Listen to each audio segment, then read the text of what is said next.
Preparations are underway for the complex job of removing nuclear fuel rods from the number 4 reactor at the Fukushima Daiichi power plant. A hydrogen explosion severely damaged the building following last year's massive earthquake and tsunami. More than 1,500 fuel rods must be removed from the spent fuel pool before the building can be demolished. The plant's operator will use a special crane to remove the fuel. Workers will also construct a cover to prevent radioactive materials from leaking from the building. The structure will cover the upper part of the pool. The utility will also install a filter to prevent the spread of radioactive materials. The operator of the Fukushima Daiichi plant expects to complete the cover by autumn of next year. It'll then remove the spent nuclear fuel from the pool and store it on the plant's premises. Mr. Hayashida is surprised. Yes, I'm a professional myself, but most people wouldn't doubt it at all if they were told that a professional had made this. A robot will be sent into the damaged Fukushima Daiichi No. 2 reactor for the first time since last year's earthquake and tsunami. Tokyo Electric Power Company will use an 80-centimeter tall robot mounted with 5 cameras, a dosimeter, and an audio recorder. A worker in an adjacent building will maneuver the robot through a cable link as it checks for damage to the suppression chamber and containment vessel. This will be the first inspection of the suppression chamber by a robot since the nuclear accident. A manhole will also be checked and radiation measurements taken in the area. Any damage to the suppression chamber and the containment vessel will have to be repaired before the vessel is filled with water to retrieve the melted fuel rods. Removing these rods will be a crucial step in decommissioning the reactor. Murphy's Law isn't a joke. It's an actual principle of engineering. It states basically if something can go wrong, it will. 2 governors in Western Japan are calling on the central government to provide further proof that it should allow the restart of some reactors at a nuclear power plant nearby. The central government wants 2 reactors at the Oi plant in Fukui Prefecture to go back online soon. Kyoto and Shiga prefectures neighbor Fukui. Their governors have proposed that the central government seek independent advice from nuclear experts before making a final decision to restart the reactors. The governors say a third-party panel should verify the region's power supply and demand estimates for the summer. They also want the government to show why the reactors must be restarted before an official inquiry into the Fukushima disaster is complete. We want the central government to clarify its views and the steps it's taking. We'll see how they respond, and then we'll make our decisions. The central government has said the Oi reactors meet its new safety standards. Officials say they should be reactivated to avoid power shortage this summer.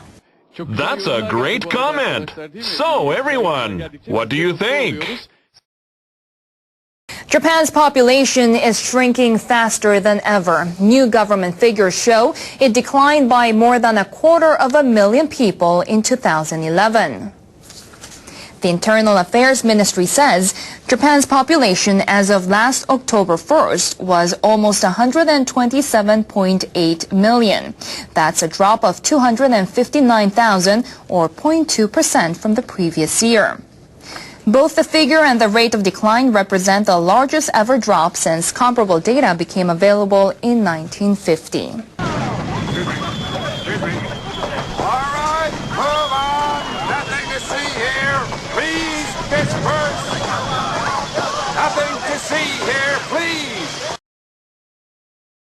Economists say Japan is clawing its way back to health in a moderate recovery. But members of the Japanese think tank say the economy may soon shrink to a point where the country will no longer be considered an advanced nation. The people at the 21st Century Public Policy Institute say even in the most optimistic case, the economy will shrink to 1/3 the size of India's by 2050.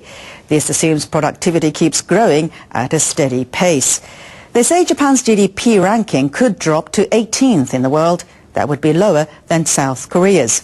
The most pessimistic case suggests GDP will plunge to 28th place by 2050. The Institute has called on the government to take appropriate measures. including fiscal reform and tapping demand in emerging markets through free trade pacts. Japanese people should be aware that if we do nothing, the country could really be brought to ruin. But if we tackle the problems head-on, the economy could regain its strength.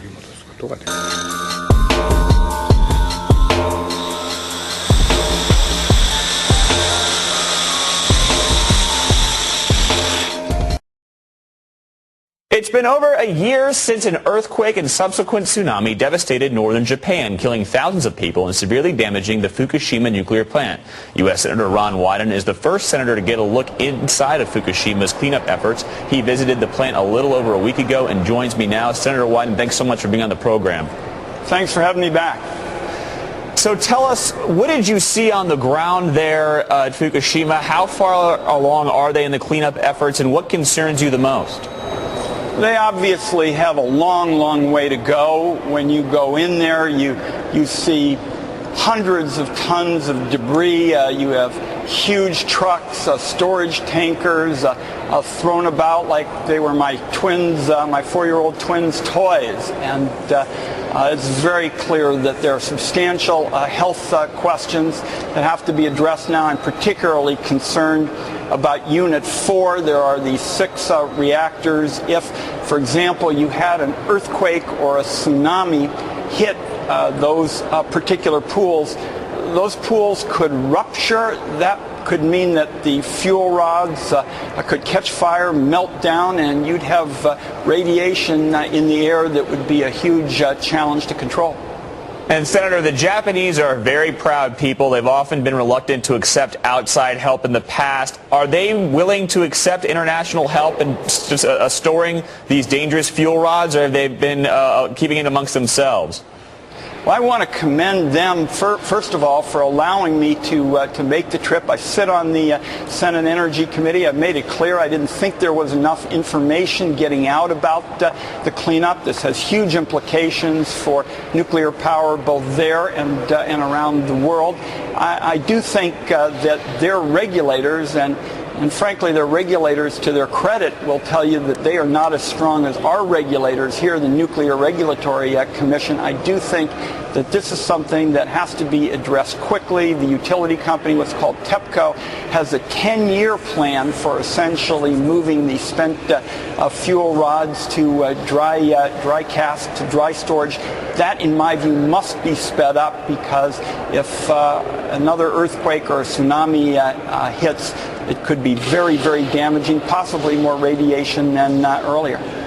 What effect does this have in the United States? Could any of the radiation from there get in the water, possibly in fish or something, that would go over to California in those waters? I'm not going to speculate about that. Certainly, these reactors are very, very close to the ocean.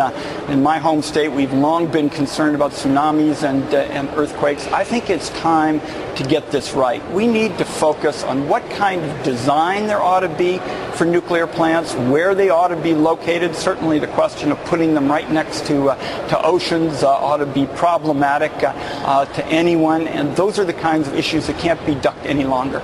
But Japanese exports, you feel, are safe? For example, if you're a green tea drinker like I am and you get green tea from Japan, I shouldn't worry about that?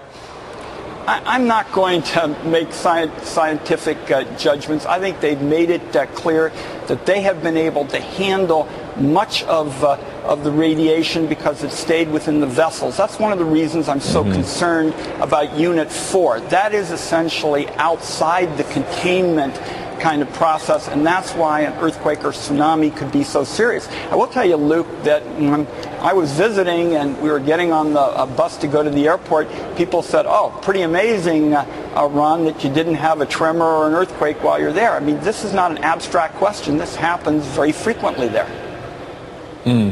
Senator Ron Wyden from Oregon, just back from Japan and Fukushima. Thanks so much for your insight. We appreciate it.